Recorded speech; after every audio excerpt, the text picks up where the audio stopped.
Awasthi classes में आप सभी का स्वागत है। मैं आरपी अवस्थी आप सभी विद्यार्थियों को नमस्कार करता हूं। तो हम पढ़ रहे थे भारतीय संविधान, और भारतीय संविधान में पूर्व के लेक्चर में हमने पढ़ा था मौलिक कर्तव्य से जुड़े हुए कुछ बिंदु, कुछ खास बातें। आज हम पढ़ेंगे मौलिक कर्तव्य। तो आइए पढ़ते हैं मौलिक कर्तव्य। हमारा विषय है भारतीय संविधान।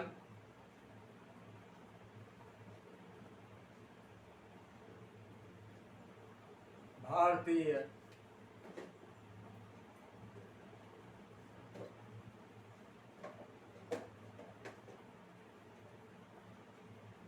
संविधान।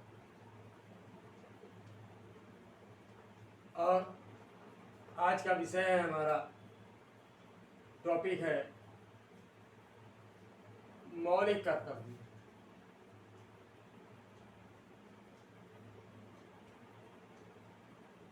मौलिक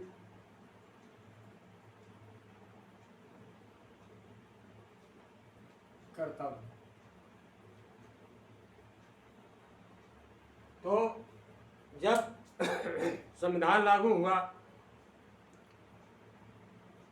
या 26 नवंबर 1949 को जब संविधान अंगीकृत किया गया, तब मौलिक कर्तव्य हमारे भारतीय संविधान में नहीं थे। इनको बाद में जोड़ा गया। तो देखते हैं कि इन्हें कब जोड़ा गया। पहला बिंदु है सरदार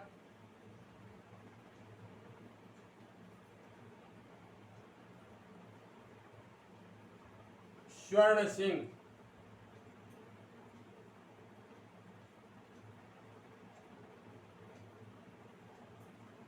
समिति की अनुशंसा पर। समिति की अनुशंसा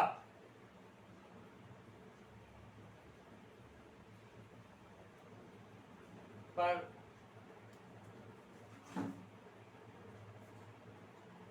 76वें संविधान संशोधन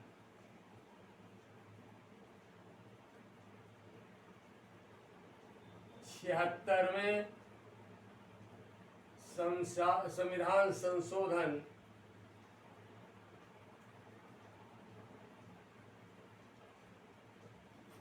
1976 यानी 1997 द्वारा इन्हें भारतीय संविधान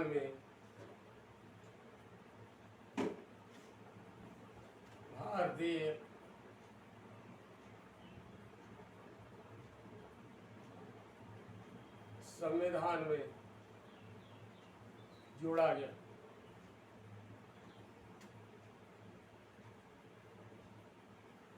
बात समझ आ गई। ये जो मूल कर्तव्य हैं, इनको 76वें संविधान संशोधन सन 1976 के द्वारा भारतीय संविधान में जोड़ा गया। सरदार स्वर्ण सिंह समिति यानी एक कमेटी बनाई गई सरदार स्वर्ण सिंह की अध्यक्षता में। और उस जब कमेटी ने ये प्रस्ताव दिया कि भारतीय संविधान में मूल कर्तव्य भी होने चाहिए, तब इन्हें जोड़ा गया। बात समझ में आ गई होगी। 76वें संविधान संशोधन द्वारा 1976 में। ठीक है। अब अगला जो बिंदु है,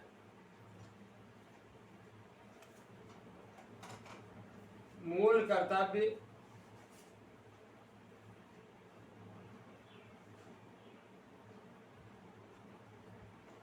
रूस के संविधान से लिए गए। रूस के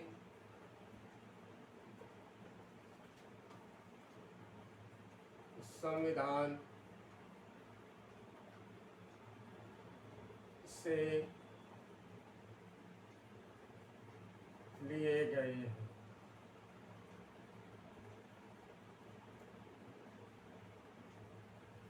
मूल कर्तव्य रूस के संविधान से लिए गए हैं। अब इन्हें जोड़ा कहाँ गया है? तो मूल कर्तव्यों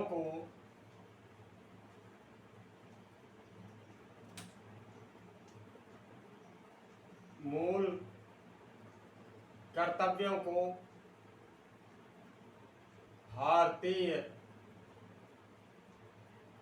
संविधान के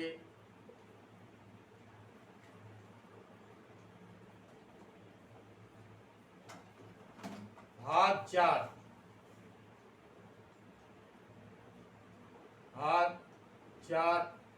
ब्रैकेट का, ठीक है, भारतीय संविधान के भाग 4 ब्रैकेट का के अनुच्छेद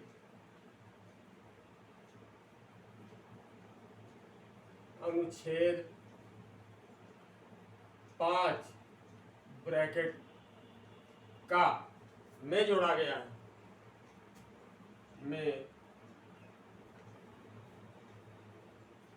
जोड़ा गया है।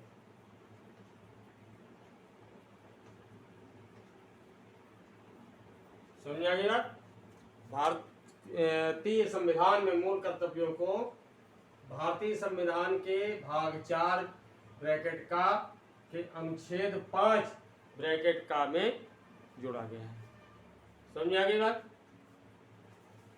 पूछा जाता है परीक्षा में, तो उत्तर होगा तुम्हारा भाग 4 ब्रैकेट का, ये भी ऑप्शन में होता है, या फिर अनुच्छेद 5 का ब्रैकेट का। ठीक, अब हम देखते हैं अगला बिंदु। अब इनमें प्रावधान क्या किए गए हैं?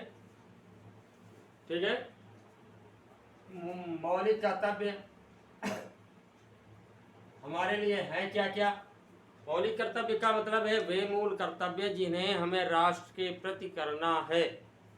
ठीक है, राष्ट्र हित में हमें करना है। जिस तरह से मूल अधिकार हमें प्राप्त हैं और मूल अधिकारों की प्राप्ति के लिए हम न्यायालय की शरण में जा सकते हैं, तो हमारी ड्यूटी भी बनती है कि राष्ट्र के प्रति हम विभिन्न कार्यों से कृतज्ञ रहें। ठीक है, तो मूल अधिकार जो है उसके प्रावधान क्या है, इसमें कौन कौन सी व्यवस्थाएं की गई हैं जिनके द्वारा हमें राष्ट्र हित में समर्पित रहना है। ठीक है, प्रावधान देखते हैं। तो पहला प्रावधान है संविधान का पालन करें।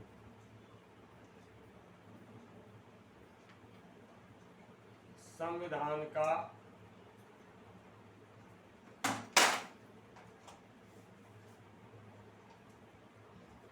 पालन करें।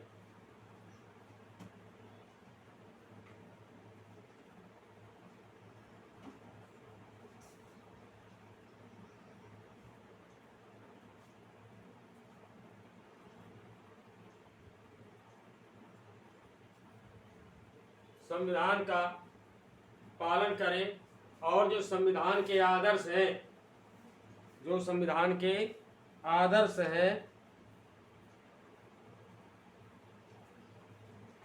उनका आदर करें, यानी संविधान का पालन करें और संविधान के आदर्शों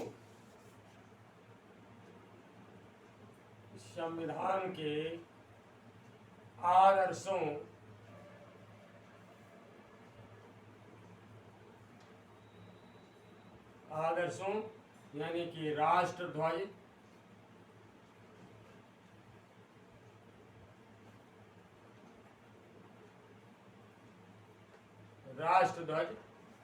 राष्ट्रगान,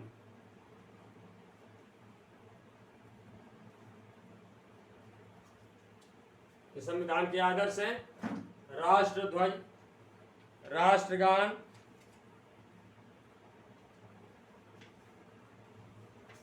और संस्थाएं, यानी जो संस्थाएं हैं,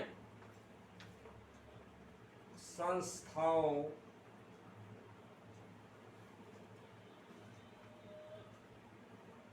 का आदर करें।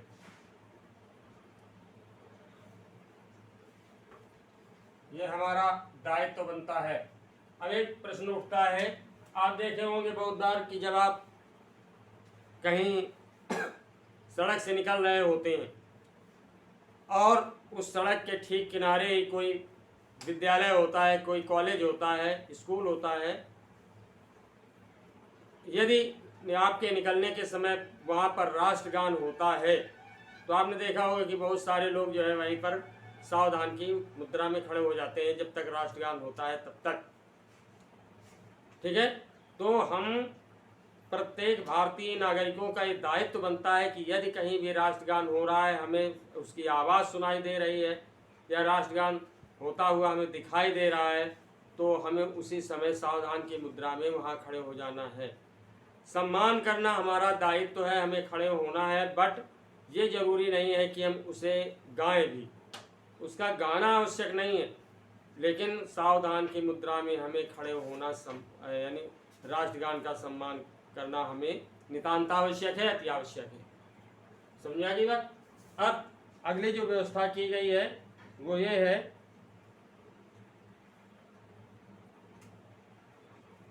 कि प्रेरित करने वाले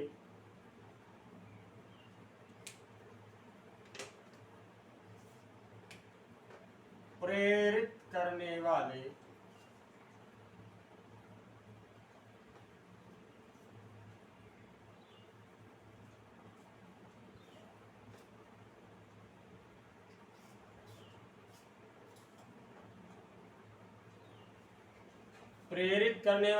यानी ऐसे सिद्धांत जो हमें प्रेरणा देते हैं, ठीक है, इम्पल्ट करते हैं,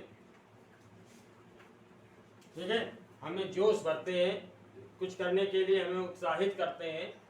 तो प्रेरित करने वाले आदर्शों को हृदय में संजोए रखें। प्रेरित करने वाले आदर्शों को हृदय में संजोए रखें।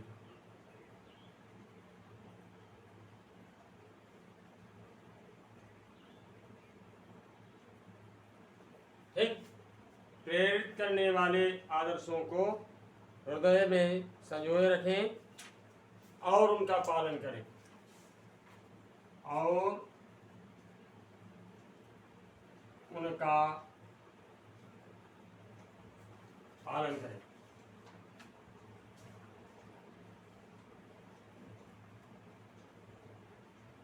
ठीक है, नेक्स्ट जो प्रावधान किया गया वो क्या है?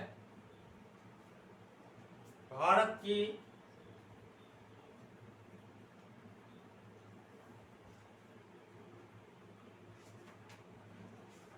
संप्रभुता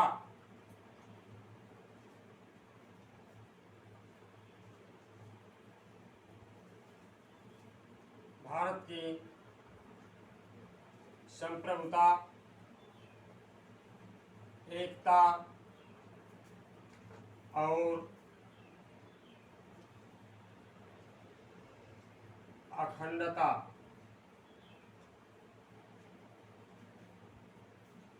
की रक्षा करे।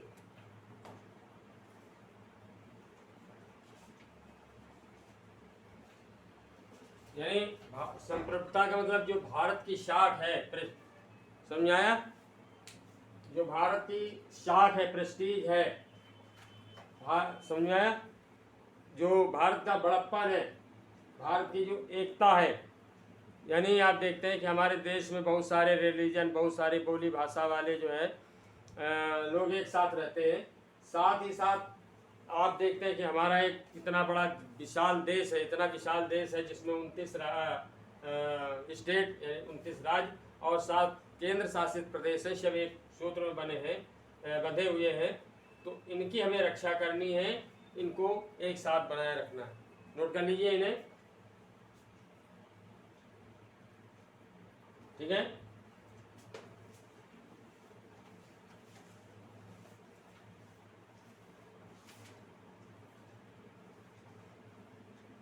अब अगला प्रावधान हम देखते हैं।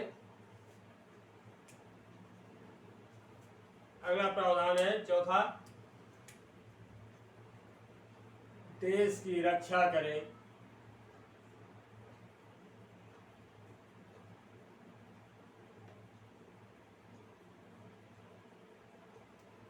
देश की रक्षा करें, ठीक है। आप जिस भी तरीके से है, जहाँ आप नागरिक के तौर पर भारतीय नागरिक होने के नाते जिस भी प्रकार आप अपना जीवन यापन कर रहे हैं, तो अपने कृतित्व से आप अपने कार्य के द्वारा देश की रक्षा करें। जी कोई भी आप काम कर रहे हैं तो उसमें देश की रक्षा का भाव निहित होना चाहिए, ठीक है। तो देश की रक्षा करें और आवश्यकता पड़ने पर, यानी और आह्वान किए जाने पर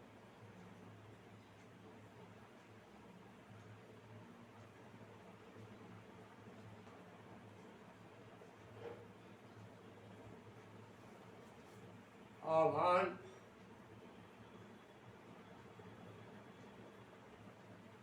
किए जाने पर, यानी जब आपको आवाज दी जाए, आपसे कहा जाए, ठीक है, आपसे कहा जाए तो राष्ट्र की सेवा करें, राष्ट्र की सेवा। मूल कर्तव्यों की संख्या 11 है, मैं आपको बता दूं। अगला जो है प्रावधान जो किया गया है वो ये है, देश के सभी लोगों में, देश के सभी लोगों में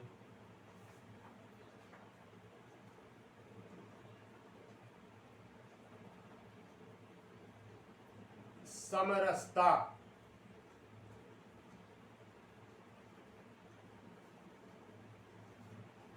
देश के सभी लोगों में समरसता और भाईचारे की भावना, समरसता और समान यानी बराबर रूप से भ्रातृत्व भावना या भाईचारे की भावना,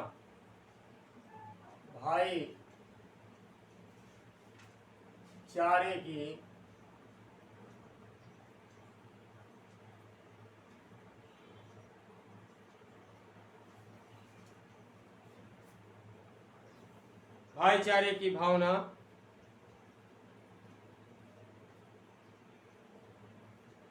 का निर्माण करें।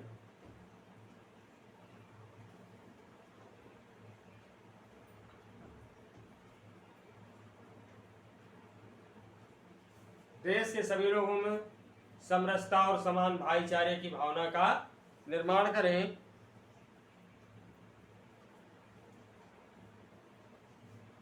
तो यानी धर्म से जुड़ी हुई बातें, ऐसा है ना कि देखिए मैं आपको बता दूं कि जितने भी धर्माध्यक्ष हैं, चाहे जिस धर्म को बिलोंग करते हों, प्रत्येक धर्माध्यक्ष अपने ही धर्म को श्रेष्ठ बताता है।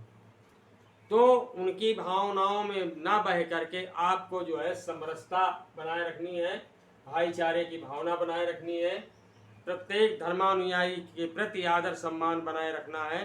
साथ ही साथ ऐसी भावनाओं का विकास करना है, ऐसी भावनाएं हमें अपने दिलों में रखनी है जो स्त्रियों का सम्मान करती हूँ, ठीक है।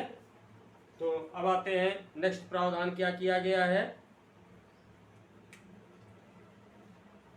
हमारी जो भारतीय संस्कृति है, भारतीय संस्कृति की जो गौरवशाली परंपरा है, इसे समझें और इसका सम्मान करें। अब परंपरा में संस्कृति में यानी कल्चर में आप देखते हैं कि यहाँ का पहनावा, बोली, भाषा, और जो लोक कलाएं हैं हम उनका सम्मान करें। आप देखते हैं कि आदिवासियों की यानी शेड्यूल्ड ट्राइब्स की अपनी लोक कलाएं हैं, या यूं कहें कि प्रत्येक राज्य की अपनी एक लोक कला है ना। लोक कला में जो है चित्रकला, गायन, वादन, नृत्य और साथ ही साथ और भी बहुत सारी चीज़ें जुड़ जाती हैं। ये हमारी संस्कृति है। जैसे आप देखते हैं कि पंजाबी यानी जो पंजाब के निवासी हैं तो नृत्य में उनका भांगड़ा और गिद्धा ये पूरे देश में प्रसिद्ध है। साथ ही साथ उनका थोड़ा बहुत पहनावा भी है। एक समय जो है ना वो पठान पहनावे में जो है उनका विशेष जो कह सकते हैं कि विशेष तरह का जो पहनावा है वो भी पूरे देश में लाइक किया गया, पसंद किया गया, है ना।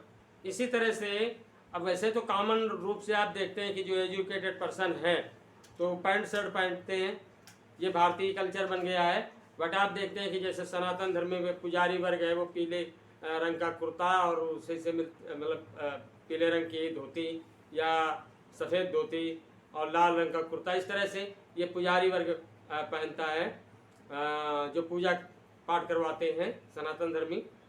तो हमें इन सभी के प्रति जो है अपने आदर की भावना को बनाए रखना है। ठीक है, तो आगे आइए, अगला प्रावधान देखते हैं हम कि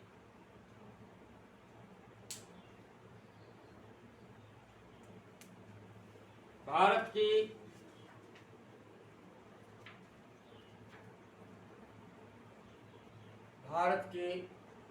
गौरवशाली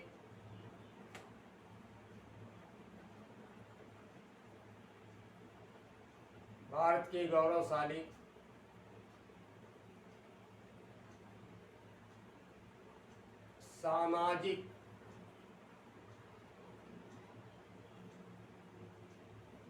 परंपरा, भारत की गौरवशाली सामाजिक परंपरा का महत्व समझें और इसका परिरक्षण करें। महत्व समझें और इसकी रक्षा करें और इसकी रक्षा करें।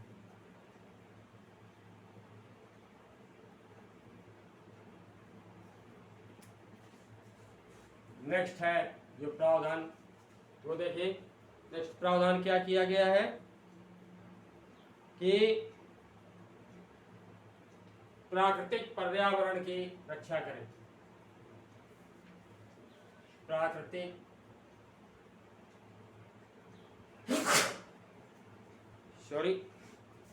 प्राकृतिक पर्यावरण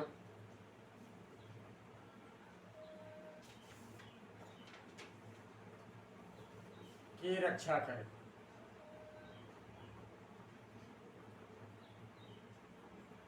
अब प्राकृतिक पर्यावरण में वन, नदी, झील, नहरें, तालाब, बगीचे ये सब आते हैं। साथ ही साथ विभिन्न प्रकार के जो वन्य पशु पक्षी हैं तो ये सब आते हैं प्राकृतिक पर्यावरण में, हमें इनकी रक्षा करनी है। अगला जो है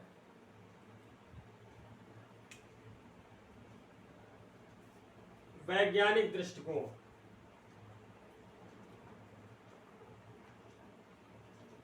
वैज्ञानिक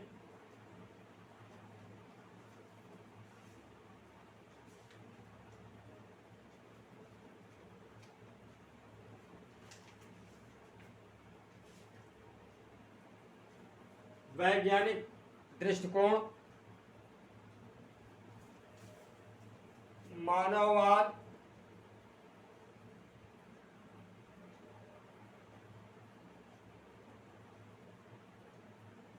और ज्ञानार्जन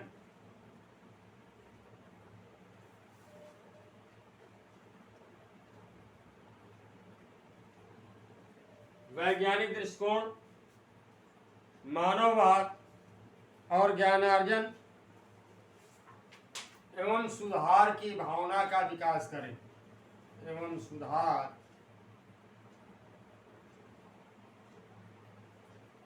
की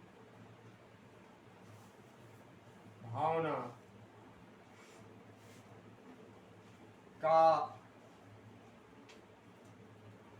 विकास करें। अब देखिए वैज्ञानिक दृष्टिकोण क्या है कि आप देखते हैं कि जो भी वैज्ञानिक तकनीकी है, तो विज्ञान की जो भौतिकवादी प्रवृत्तियां हैं, यानी भौतिकवाद है जो विज्ञान का, उसका तो हम उपयोग करते हैं, यानी हमारे सुख संसाधन के लिए जो भी वैज्ञानिक उत्पाद हैं उनका तो हम बड़ी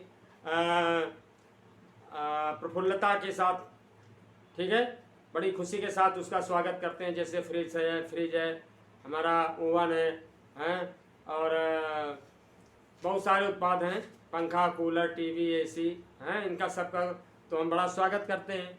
मोबाइल है, आजकल तो सबसे बड़ा जो उपकरण है वो मोबाइल, बिना मोबाइल के तो जीवन अधूरा सा ही लगता है। लेकिन कहीं कहीं पर हम इनकी आलोचना करते हैं। जैसे मान लीजिए उदाहरण के तौर पर टीकाकरण, वैक्सीनेशन। जब मैं आपको बता दूं कि जब पोलियो का टीका शुरू में आया था तो लोग एक दूसरे के दिलों में ये भावना भर रहे थे कि 20 साल बाद जो है ये टीका जिस बच्चे को लगाया जा रहा है उसे नपुंसक बना देगा। और आप देखते थे कि जहाँ जहाँ पर ये टीमें टीकाकरण के लिए जाती थीं तो उनको लोग दौड़ा लेते थे, उन्हें वहाँ से भगा देते थे, उनके साथ मारपीट करते थे। आज उसी टीके की देन है कि भारत जो है पोलियो मुक्त हो गया। आप देखते हैं कि पहले के हुए लोग जो पोलियो से कभी ग्रसित हुए थे उनका जीवन बर्बाद हो गया। तो इस बीमारी से हमें छुटकारा मिला। वर्तमान में भी आप देख रहे हैं कि कोरोना वायरस का जो वैक्सीन है शुरू में जब आया तो भारतीय समाज के लोग इसे लगवाने को तैयार नहीं हुए। गांव से इनको खदेड़ करके भगाया जाने लगा।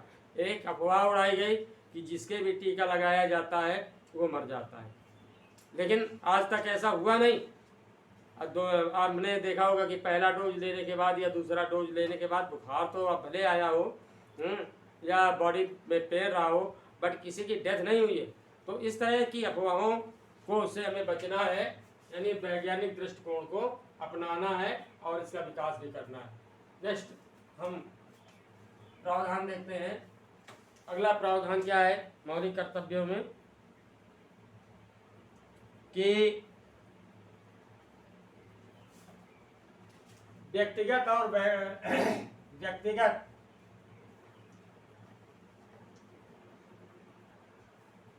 व्यक्तिगत का मतलब पर्सनल, जो हमारे खुद के, और सामूहिक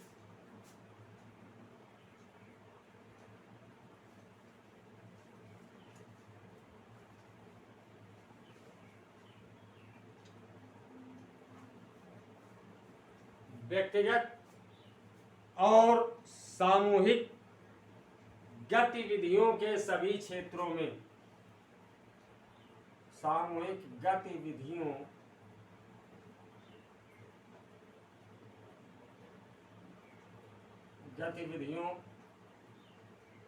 के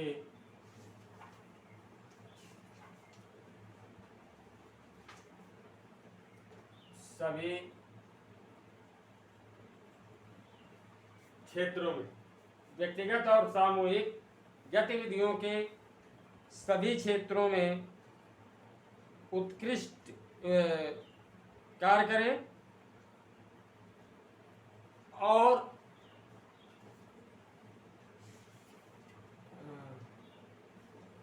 उत्कर्ष की ओर बढ़ने का प्रयास करें।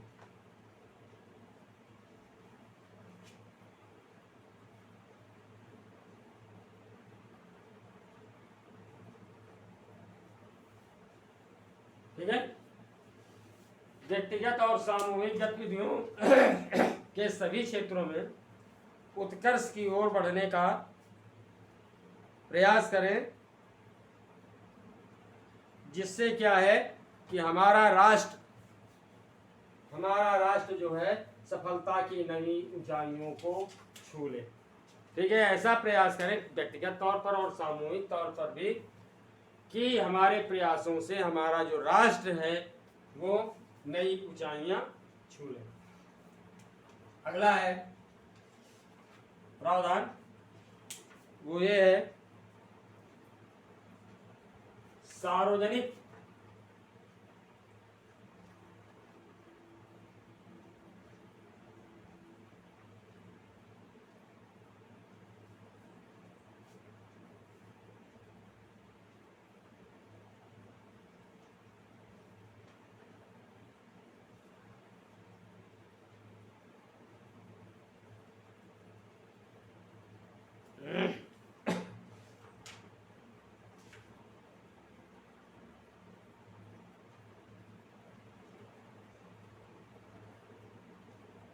सॉरी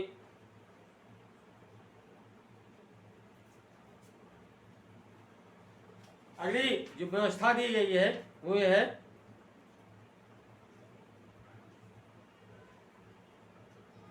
कि मौलिक कार्य कर्तव्यों के बारे में, मौलिक कर्तव्यों के बारे में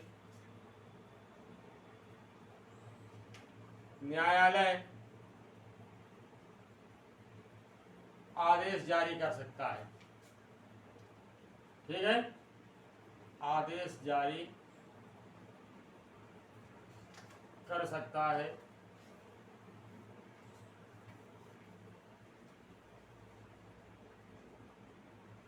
और साथ ही साथ जो अंतिम है वो ये है कि 6 से 14 वर्ष तक के बालक एवं बालिकाओं को, बालक एवं बालिकाओं को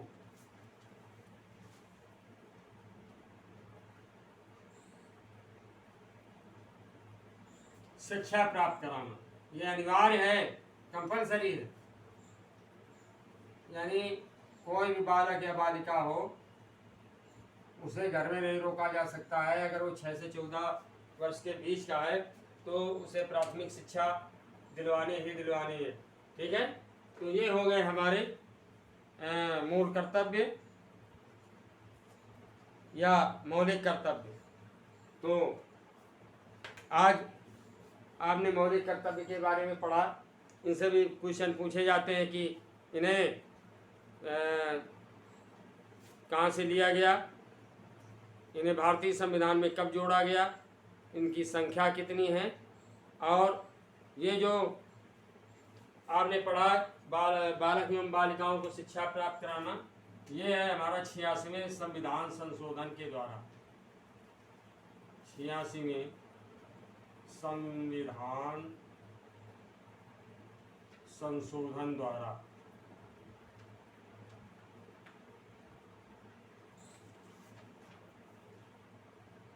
ठीक है, तो इसे आपने देखा 86वें संविधान संशोधन द्वारा जोड़ा गया है। तो इस तरह से ये हुए हमारे मौलिक कर्तव्य। तो उम्मीद करता हूँ अच्छे समझ में आ गया होगा। अगर किसी भी तरह की कोई प्रॉब्लम है तो प्लीज़ कमेंट करके पूछिएगा। और एक विशेष अनुरोध कि मेरे चैनल अवस्थी क्लासेस को सब्सक्राइब अवश्य करें। तो नेक्स्ट लेक्चर में फिर मेरी आपसे मुलाकात होगी। तब तक के लिए नमस्कार।